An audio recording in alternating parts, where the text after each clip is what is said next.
Today we're making this delicious pineapple baked chicken recipe. Let's get started.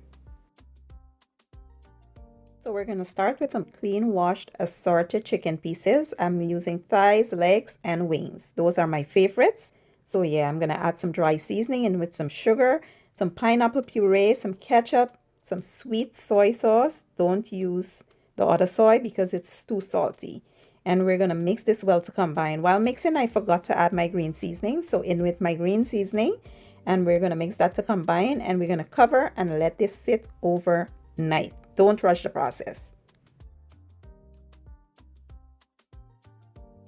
Now fast forward to the next day. I assembled my chicken pieces into a large baking dish. I added some pineapple chunks, and we're going to place this into a 400-degree oven for 30 minutes covered.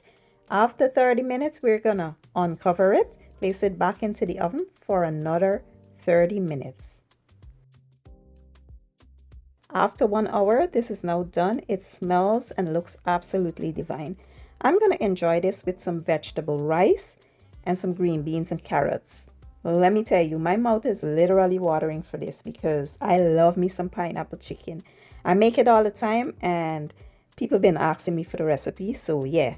But before you serve this, you want to garnish with some fresh parsley, and you're going to base it with those delicious juices at the bottom. And yeah, you're going to serve up and enjoy. Fun fact, did y'all know that pineapples were a natural tenderizer? If you puree some pineapples or juice it and you marinate anything with it, it will become so tender. Like after you try this recipe, you're going to tell me, but you have to let it marinate over time. You can't rush the process. So give this a try. Let me know what you guys think. I will leave all the ingredients and measurements in the description or the caption, and I'll see you guys in my next one. Thank you for watching and enjoy.